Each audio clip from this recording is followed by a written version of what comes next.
Na hora de se aposentar ou planejar a aposentadoria para daqui a alguns anos, a última coisa que você deve fazer é se guiar pelos famosos ouvir dizer, ou acreditar que a Previdência vai levar em conta os teus esforços pessoais e o teu merecimento. A grande verdade é que a Previdência Social tem um enorme número de regras, normas e leis que determinam de forma clara quando é que você vai se aposentar, o quanto você vai ganhar e o que você tem que fazer para isso. Ocorre que com o passar dos anos, muitas regras vão mudando e a gente acaba deixando uma ou outra norma antiga na cabeça, normas que nem valem mais. Então, acontece que o que fica na cabeça de todo mundo é uma coisa, mas as regras que estão valendo já são outras. Por isso hoje, neste vídeo aqui, com base na mais moderna legislação, agora de 2022, eu vou revelar para vocês as maiores mentiras, ou os enganos que as pessoas normalmente cometem na hora de se aposentar ou planejar sua aposentadoria. Coisas que podem te prejudicar ou te ajudar e talvez você nem saiba. Então me acompanhe aqui para garantir o melhor benefício. E você que já é aposentado, me acompanhe também, pois lá no final tem um tópico para ti também. O meu nome é Rafael, eu sou advogado há quase 12 anos e atuo na área previdenciária. E com base nos atendimentos que fazemos de pessoas do país inteiro e nas principais dúvidas que surgem nesses atendimentos, é que eu fiz esse vídeo aqui de hoje, com os 5 maiores enganos, ou até mesmo as 5 maiores mentiras sobre a aposentadoria. Mas espera lá, antes de começar, se você ainda não clicou no like, clica por favor. Isso ajuda o conteúdo a chegar a mais pessoas que vão se informar melhor sobre seus direitos. E assiste o vídeo todo, e se ainda não for inscrito e gostar do conteúdo, se inscreve no canal para acompanhar tudo sobre a Previdência Social.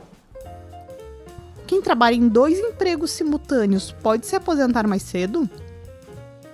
Muita gente que trabalha em 2 locais ao mesmo tempo costuma ter em mente que poderá se aposentar mais cedo em razão disso. Mas a verdade é que não é assim que funciona. Quando você trabalha em 2 locais ao mesmo tempo, o tempo de serviço não dobra. Um mês de trabalho conta como um mês de trabalho, independente se você trabalha em 1, 2, 3 ou 4 lugares ao mesmo tempo. A vantagem obtida em razão disso, contudo, ela é financeira, pois atualmente quem recebe de 2 empregadores diferentes ou recebe de um empregador e faz recolhimentos como contribuinte individual, tem o valor dos 2 salários somados para calcular a média contributiva. Ou seja, se trabalha em um local e ganha R$2.000, por exemplo, e no outro ganha mais R$2.000, o salário contabilizado para aquele mês, para efeitos de apuração da média, será de R$4.000. Mas o interessante é que nem sempre foi assim, tá? E aqui eu já tenho uma boa notícia para quem é aposentado, pois pode ser que exista uma revisão em razão disso, e isso pode aumentar o valor da aposentadoria. Já que o INSS vinha calculando as RMIs dos segurados que tinham 2 empregos com uma fórmula de cálculo muito prejudicial ao contribuinte. Tinha a tal cláusula de barreira, que eu nem vou entrar no assunto para não complicar o vídeo. Mas acontece que se você foi prejudicado por essa cláusula de barreira, pode entrar com a revisional e receber esse aumento na sua renda. Inclusive, se você é aposentado e teve recolhimentos por 2 fontes diferentes, nós recomendamos procurar um advogado de sua confiança. Ou, se quiser entrar em contato conosco, temos nossos contatos fixados aqui no primeiro comentário. O quanto o valor dos últimos salários influencia no valor da aposentadoria? A ideia de que é possível receber a aposentadoria igual ao valor do último salário surge em razão da forma com que era concedida a aposentadoria do funcionalismo público, que tinha a chamada integralidade, que antes da reforma da Previdência pagava ao servidor público que se aposentasse o mesmo valor que ele recebia no seu último cargo efetivo. Mas no caso dos segurados do regime geral da Previdência, ou seja, os trabalhadores de carteira assinada, autônomos e tudo mais, o valor da aposentadoria é calculado com base em todo o histórico das contribuições, e não só com base no último salário ou com base nos últimos 3 anos. E também a respeito dessa lenda de que o valor da aposentadoria é calculado sobre a renda dos últimos 3 anos, isso é facinho de explicar. É que até 1999, ou seja, bem pouco tempo atrás, né, era assim. O valor da aposentadoria era calculado com base nos últimos 3 anos. Só que depois de 1999 mudou, e agora em 2019 mudou de novo. Entre 1999 e 13 de novembro de 2019, a aposentadoria tinha como base a média de 80% das maiores contribuições feitas para o INSS a contar de julho de 1994. E em 13 de novembro de 2019 passou a ser a média de todas as contribuições feitas a contar de julho de 94. E vocês lembram o que aconteceu em 13 de novembro de 2019, né? Pois é a data da entrada em vigor da reforma da Previdência. E aquela regra que eu acabei de mencionar, de usar para o cálculo da média só as contribuições de 1994 para frente, é que originou a famosa revisão da vida toda. Bom, agora que você já sabe que a renda da aposentadoria vem da média de todas as contribuições, deve estar se perguntando se compensa pagar valores maiores de contribuições perto de se aposentar. E a resposta é: depende. Depende de uma série de fatores, como com quanto tempo de serviço você vai se aposentar, qual o valor da tua média contributiva e qual regra transitória que você vai se encaixar. E se você tem essa dúvida, saiba que não está sozinho. Semanalmente realizamos análise para diversos clientes de todo o país para calcular e ver se vale a pena fazer esses recolhimentos maiores antes de se aposentar ou não. Quem é empregado e não tem nenhuma outra fonte de renda, não tem muita opção, afinal a contribuição será realizada com base no salário da carteira de trabalho, né? Mas quem é trabalhador autônomo, que tem certa liberdade para escolher o valor das contribuições e está chegando perto de se aposentar, deve fazer essa avaliação sim. Aqui no vídeo fica praticamente impossível de dizer para quem compensa fazer recolhimentos maiores ou não, pois cada caso necessita ser avaliado individualmente. Mas tentando ser o mais abrangente possível e dar um pouco de luz para vocês para essa dúvida, normalmente quem tem média de contribuições mais altas não deve diminuir perto de se aposentar. E quem tem média muito baixa e vai se aposentar com um tempo mínimo de serviço, normalmente não adianta aumentar o valor das contribuições nos últimos anos antes da aposentadoria. Mas como comentei, cada caso é um caso e o correto seria fazer uma avaliação. Toda a verdade sobre recolhimentos de atrasados.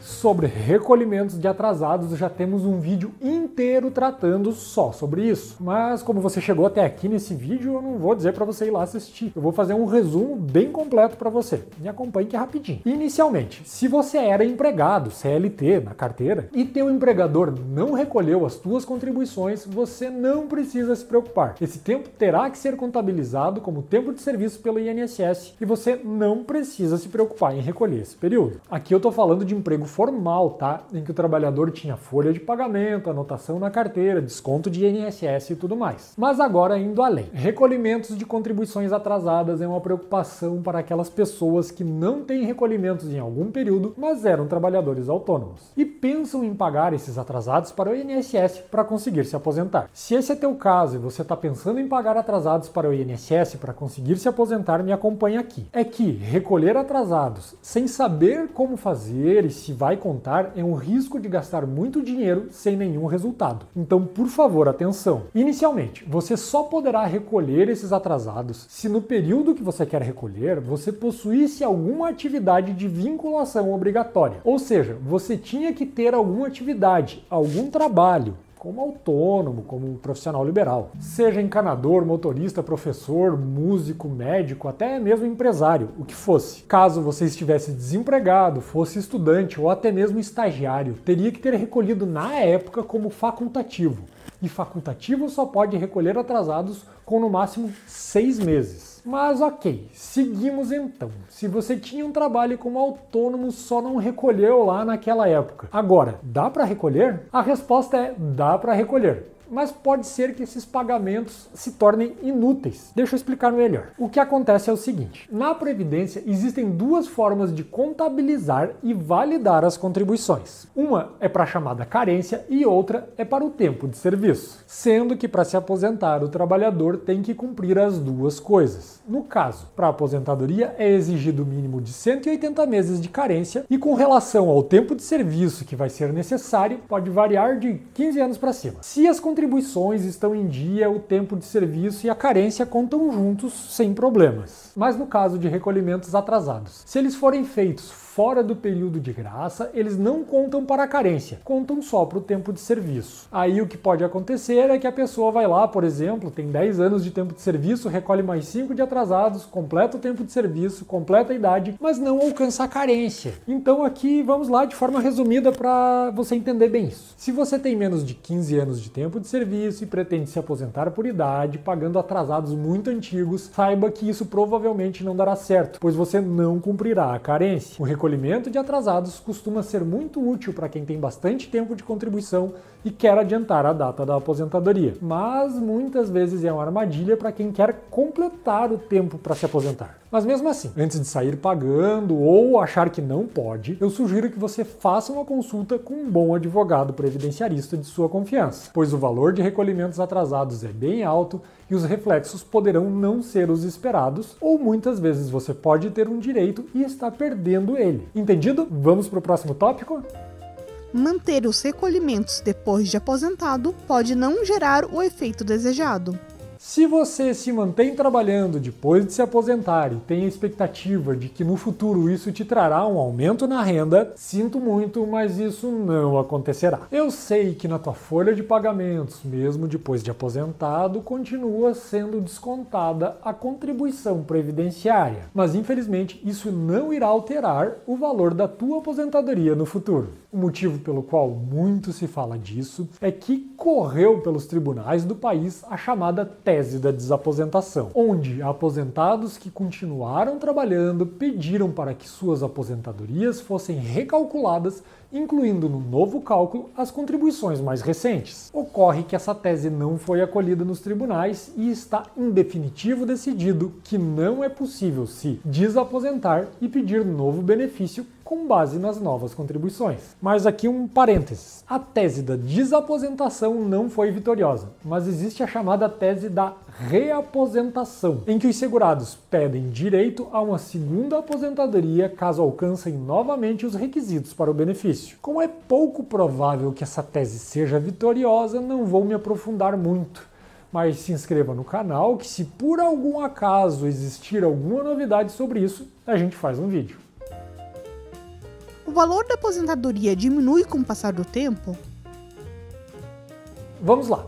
Para quem já é aposentado, o último tópico do vídeo. Bom, não é bem verdade que as aposentadorias sempre diminuem. E é possível aumentar o valor dos ganhos por meio de revisões. Fica aqui que eu explico tudo. Primeiro, quem ganha mais do que um salário mínimo por mês, tenho certeza que tem essa pulga atrás da orelha. Fica sempre aquela impressão que o valor da aposentadoria vem encolhendo com o passar dos anos. Pois quando se aposentou, ganhava 4 salários mínimos e hoje ganha 2, por exemplo. Bom, na verdade o que acontece é que as aposentadorias acima de um salário mínimo sempre são reajustadas pela inflação. Então, se a inflação subiu 10% no ano, a aposentadoria terá que subir 10%. Mas acontece que depois do Plano Real, o salário mínimo passou a subir mais do que a inflação. Claro, tirando os últimos 2 anos que o salário mínimo não subiu nem para pagar o aumento do óleo de cozinha, né? Mas enfim, o salário mínimo vinha subindo mais do que a inflação. Então o que acontecia não é que a aposentadoria vinha diminuindo, mas o salário mínimo é que vinha ficando cada vez maior. Agora, se você acha que a tua renda está muito baixa, saiba que dá para aumentar ela. Isso pois o INSS pode ter calculado ela de forma errada. Nesse caso é possível fazer uma ação revisional. E aqui eu nem falo das famosas revisão da vida toda, revisão do teto, revisão do artigo 29, entre outras. Mas eu falo de uma forma de revisão muito mais comum e que muita gente não fica atenta, que é a revisão em razão de erro na contabilização de salário de benefício e tempo de serviço. Acontece o seguinte, principalmente para quem trabalhava lá na década de 80, é muito comum que o tempo de serviço simplesmente sumisse, seja por perda de documento por parte do INSS ou o que fosse. Isso também acabava gerando o desaparecimento dos salários de contribuições. E isso acontece até hoje. E em razão disso, em muitos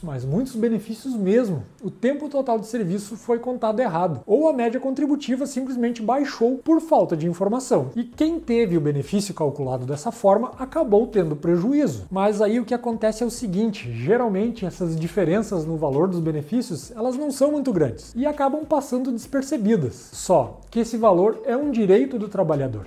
E com o passar dos anos, a soma de 50, 100 reais por mês acaba virando um bolo bem significativo de dinheiro. E aí, como em ações revisionais é possível receber até os últimos 5 anos da diferença do que deveria ter sido pago, pode acabar sendo possível receber uns atrasados bem gordos. E se você acha que isso pode ter acontecido com você, pega teu quinis no INSS, confere com a tua carteira de trabalho e vê se fecha tudo certinho, vê se não tá faltando nada. E se tiver mais dúvidas, consulte um advogado de sua confiança, que vai poder analisar de forma mais detalhada o seu CNIS, a carta de concessão, o processo administrativo, carteira de trabalho, carnês de contribuição e tudo mais. Lembrando que o nosso contato está fixado no primeiro comentário desse vídeo, clica no like, se inscreva no canal, deixe seu comentário e até a próxima!